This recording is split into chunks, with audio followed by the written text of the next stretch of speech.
va s'intéresser à une locomotive en particulier cette semaine, mais quelle machine!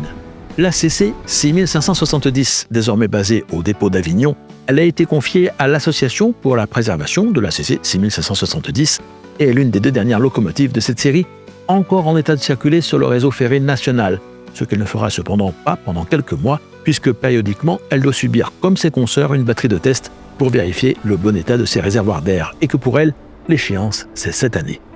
Quelle est l'histoire de la conservation de cette machine? Quand reviendra-t-elle sur les rails? Pourra-t-on la revoir en tête d'un prochain train spécial à destination de la Fête des Lumières? C'est ce dont on parle aujourd'hui. Bonjour et bienvenue dans Aiguillage.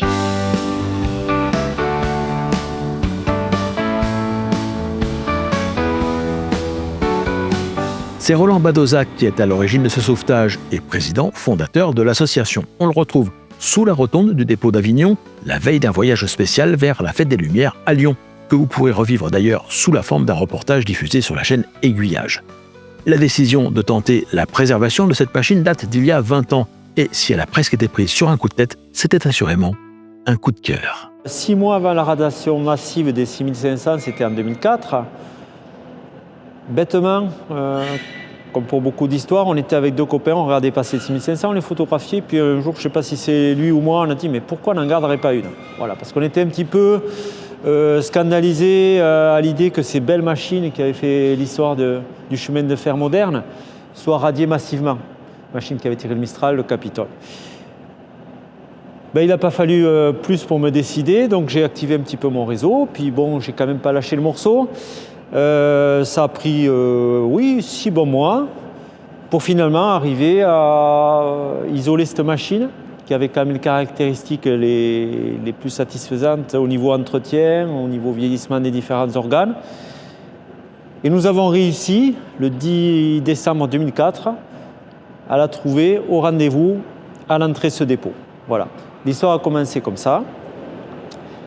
Bien sûr, il était hors de question de rentrer dans le dépôt d'Avignon à l'époque, parce que c'était quand même le dépôt qui avait, de par son parc, l'effectif pratiquement le plus important de France. Donc amener une 6500 par une bande de fous furieux, ça passionnait personne. Donc ce qu'on a fait, on l'a mise en garde-sorgue, qui n'est pas très éloignée du dépôt d'Avignon, et où nous avions les infrastructures pour l'accueillir. Bon, rapidement, cette machine a été rejointe par 4 de ses consoeurs, qui m'ont permis de désengorger mes ramasses qui coulaient sous les 6500. Et puis, si tu veux, ça m'a permis d'instaurer de bonnes relations avec le personnel du dépôt que je ne connaissais pas outre mesure. Maintenant, ils me connaissent tous, il n'y a pas de problème. Donc, on a mis des 6500 à sort. Ça nous a permis de récupérer certaines pièces détachées pour préparer la suite à celle-ci. On a gardé 67 000 aussi. Et puis, à Sorgue, on n'était quand même pas dans un environnement très adapté, on n'avait pas suffisamment d'installation, on n'avait pas de moyens pour déplacer la machine. Rapidement, on s'est rendu compte qu'il fallait chauffer les moteurs, les ventiler pour pouvoir tractionner, on n'avait pas tout ça. Et justement, suite à ces bonnes relations avec le technicien d'Avignon, on a réussi à faire entrer la 6500 en février 2005.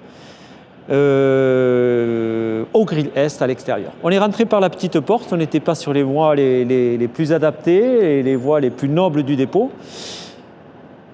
Si on se rapporte à l'époque actuelle, à l'époque, en 2005, c'était les plus belles voies du dépôt d'Avignon, ces 3 voies-là. On a eu la chance de les récupérer plus tard. Voilà. Alors, garder la 6500 en état pour pas qu'elle prenne mal, ça demande dès le début pas mal de travaux. Une mise sous tension, une fois par mois. On mettait sous tension 3-4 heures. Et elle a tenu le coup comme ça. Voilà le début de l'histoire. Donc c'est parti comme ça. Alors tu as parlé de 4 machines. Il n'y en reste qu'une aujourd'hui. Les autres ont servi de manque de pièces. Les autres, c'était la 6555 fret. Il y avait la 6563, 6548. Ça, c'est 3 autres. Mais les autres sont partis à Barancourt. Voilà. Alors, tu nous as raconté un petit peu comment tu as fait venir ici. Il faut que tu nous expliques quand même que tu travailles quand même à la SNCF, tu as quand même des choses, tu as quand même des compétences, tu as quand même des choses qui t'ont aidé quand même à faire tout ça. On ne se lance pas dans une activité de préservation d'une machine sans rien y connaître, je suppose. Au niveau matériel, sans plus. Sans plus, honnêtement. J'étais un photographe comme un autre qui connaissait les séries d'engins moteurs. essentiellement 1500 volts, parce que je viens du sud-ouest, donc le 25 000, j'aime pas trop le 25 000. Bon, mais enfin, cette machine a bien roulé sur le sud-ouest, avec le Capitole, elle a roulé aussi sur le sud-est, donc c'était une machine emblématique, voilà. Mais fondamentalement, je ne connaissais pas toute la machine, même pas du tout. Mais rapidement, tu t'aperçois qu'il faut faire des choses, et puis on s'y met, si on s'intéresse. Et puis j'ai des purs techniciens dans l'association. David, qui n'est pas cheminot, mais qui est vraiment un technicien, m'a bien potassé. Donc du coup, c'est mon adjoint technique. Plus tard, on a eu des compétences comme Victorien, que tu verras demain, qui lui, c'est vraiment notre chef d'atelier. Il travaille là-dedans. C'est notre référent en engin moteur. Il est incollable sur les machines. Puis bon, au bout de 20 ans, je connais la machine. Je suis quand même électricien à la base. Voilà. Ouais, il y a quand même des compétences. Donc de 2004 à 2024, il y a eu quelques années, je suppose, de remise en état, de démarches administratives pour pouvoir lui permettre de faire rouler comme elle le fait régulièrement. Alors pas demain, mais à d'autres moments, tu nous expliqueras d'ailleurs pourquoi elle ne roulera pas demain, elle. Mais voilà, comment est-ce qu'on arrive à ce qu'une machine comme ça, qui est radiée par la SNCF, peut reprendre quand même du service de temps en temps en tête de trains spéciaux? Oui, tout à fait, tout à fait. Alors, j'étais cheminot, mais je n'étais pas tractionnaire et je n'étais pas agent d'entretien, personnel d'entretien. Mais j'étais dans la filière exploitation. Et je dirais que cela m'a peut-être plus aidé parce que j'avais quand même des contacts professionnels avec des personnes qui étaient à même de m'aider sur certains domaines, des personnes qui sont quand même sympathisants au côté historique, qui aimaient les 6500 parce que certains les avaient conduites ou connaissaient le chemin de fer. On a encore cette passion dans l'entreprise SNCF. Il y a encore des passionnés qui nous aident. Donc ça m'a quand même aidé pour monter des circulations. On a monté le dossier d'agrément, à l'époque on parlait d'agrément, en un temps record. Il faut savoir qu'on l'a gardé en décembre 2004 et de mémoire on a dû rouler en mai 2005 pour le premier train. Oui, c'est allé vite. Un train de fret. Ouais. Voilà. Bon, j'étais au fret. Mais voilà, on a fait un train de fret, mais avec toutes les... C'était tout à fait officiel, hein. On ne s'est pas greffé sur un train comme ça. Et puis on a fait notre premier train avec collaboration avec l'APMFS à Chambéry à l'automne 2005. Et particularité de cette machine, elle a roulé en tant qu'engin préservé, alors que ses consoeurs, les dernières, roulaient encore, n'étaient pas radiées. C'est pas très courant, voilà. Donc rapidement on a fait ça, puis bon, bien sûr quand on garde une machine, une fois qu'on l'a nettoyée, qu'elle brille bien de mille feux, on dit il faut rouler quoi. Alors on commence à rouler avec un train de fret, et puis après, quand on fait un demi-tour Marseille ou une boucle sur Miramas, on est content, puis après on veut aller vers d'autres contrées, donc ça nous a amené jusqu'à Dijon. On a fait la ligne d'Écosse, on est allé à Lourdes, on est allé jusqu'à Brive, Cerbère on y va souvent, la Tour de Carole. Nous sommes montés à Longueville pour la fête de la vapeur, festival de la vapeur. Que fait une électrique à la vapeur là-bas, mais bon, elle était très bien. Voilà, donc on va aller toujours plus loin et on a des projets, voilà. Alors c'est aussi du travail d'entretien cette machine, donc demain elle ne pourra pas circuler parce que là justement des étapes à passer là. Oui. Alors en fait, si tu veux, alors pour expliquer pourquoi elle ne roulera pas demain, il faut expliquer la suite de la PCC rapidement. On est venu au dépôt d'Avignon. On l'a rapatrié ici, on a fait pendant X années des trains, jusqu'en 2016, on a fait des trains avec uniquement cette machine. À l'époque où on avait encore sur le réseau SNCF toujours des machines à droite à gauche prêtes à aider cette machine s'il y avait un souci, si on faisait une demande de secours, chose qui aujourd'hui n'est plus faisable. Ça c'est la première des choses. Mais rapidement on s'est dit quand même on est sur la région PACA, si on roule que sous 1500, qu'est-ce qu'on va faire? On va monter sur Lyon, on va aller sur Cerbère, on va aller à Marseille et après, on loupe quand même une partie magnifique de la région PACA, c'est la Côte d'Azur. Donc en 2016, on a proposé ça lors de l'Assemblée Générale. On s'est dit, tiens, on va garder une 25 600, qu'est-ce que vous en pensez? Sachant que c'est du boulot. Et la parole qui a le plus compté dans la décision, après celle du président, ça a été celle de Victorien, notre chef d'atelier, qui a dit banco, parce qu'on savait qu'il y avait du boulot et c'est lui qui le ferait. Donc je préférais que Victorien soit d'accord. Il a été tellement d'accord que je lui en ai pris deux, pour pas qu'il s'ennuie, et les deux fonctionnent. Alors celle de 2016 a fonctionné rapidement. Pour la petite histoire, on a quand même refait le moteur, un des moteurs de cette machine, avec les moyens du bord. C'est Victorin qui l'a fait avec quand même des collègues et ça fonctionne très bien. La deuxième machine, on l'a récupérée 2 ans plus tard, je crois, et c'est sa première année de circulation parce qu'il y a quand même beaucoup de travail. Et du coup, ça nous a permis de mettre celle-ci, elle a continué à rouler, à un moment donné de la mettre un peu de côté, on l'a mis en période de chômage, d'abord pour préserver du potentiel kilométrique sur la machine, et puis se consacrer, pas se disperser, se consacrer à ces 2 machines. Maintenant que les 2 machines fonctionnent, qu'elles ont bien roulé, on arrive à une opération décennale sur les réservoirs de cette machine. C'est une grosse opération qu'on a fait il y a 10 ans, le temps passait vite, hein, c'était en 2015. Donc on va faire cette opération sur la 6500 cette année et l'an prochain dans 1 an, c'est le temps que ça va nous prendre pour la fête des Lumières, on roulera en principe avec la 6500. Et une 25600 ou en véhicule ou en double traction, toujours pour avoir 2 engins moteurs. Comme je vous disais à l'époque, on avait des machines un peu partout. Si je suis en panne à Cerbère, il n'y a pas d'autres machines. Donc on est mal, surtout s'il y a des clients derrière. Voilà pourquoi 3 machines et pourquoi celle-ci ne tourne pas actuellement. Oui, donc c'est une opération décennale, ça veut dire que, en fait, quel que soit le nombre de kilomètres que vous faites, de toute façon, vous devez faire ça, même si elles sont Alors, pas aussi... je ne sais pas si tu peux me suivre. Oui, bien sûr. Voilà. Je vais te montrer. Le plus gros de nos réservoirs, c'est celui-ci. Le réservoir principal qui fait 1000 litres. Hein. Donc ça, c'est le plus accessible, mais c'est le plus lourd. En fait, on va le démonter, le poser au sol, refaire la peinture. Bon, là, il est bon. On en a d'autres à l'intérieur qui sont un peu plus petits, dont 2 qui sont très mal placés. Je te montrerai tout à l'heure. On les prépare tous au sol. La pave vient les éprouver, les fait monter sous pression. Et pour les faire monter sous pression, il faut mettre de l'eau. 1000 litres d'eau, 1 tonne. Donc, on ne peut pas faire ça sur la machine. Donc, il faut démonter, préparer, ça prend du temps. On a les mêmes réservoirs sur les autres machines, tu verras, mais ils sont moins gros. Voilà. C'est un peu la machine de tous les superlatifs. Hein. Oui. La plus puissante à l'époque, le plus gros RP, la plus longue, la plus puissante, la plus rapide aussi à l'époque. Elle roulait à 200 km/h. Pas celle-ci, hein. Avant que des spécialistes me reprennent, celle-ci roulait à 160, mais la première sous-série qui faisait le Capitole roulait à 200. Ce qui à l'époque, quand même, juste avant le TGV, c'était quand même quelque chose. Voilà. Donc à part ça, elle est en parfait état. On fait de l'entretien qui nous est imposé par la réglementation, mais on fait beaucoup d'entretien préventif. Parce que la réglementation nous oblige de contrôler essentiellement les essieux, la partie frein, pour ne pas dérailler, et s'il y a un souci, on s'arrête.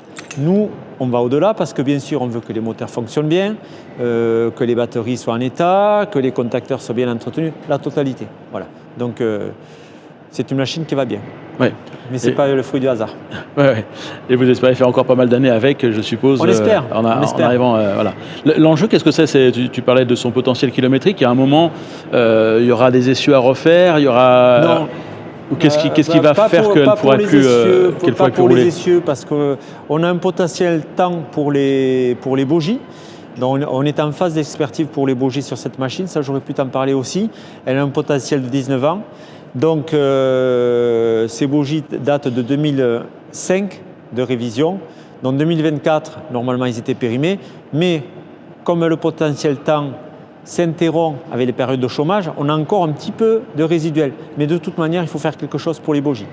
Donc on a une expertise en cours au niveau des élastomères avec la direction du matériel qui va être fait sur une des 6500 préservée et qui roule. Bon, il y en a 2. En fonction de ce résultat, on aura un potentiel supplémentaire de 2 ans, plutôt 5 ans, on va dire 5 ou 10 ans. Voilà.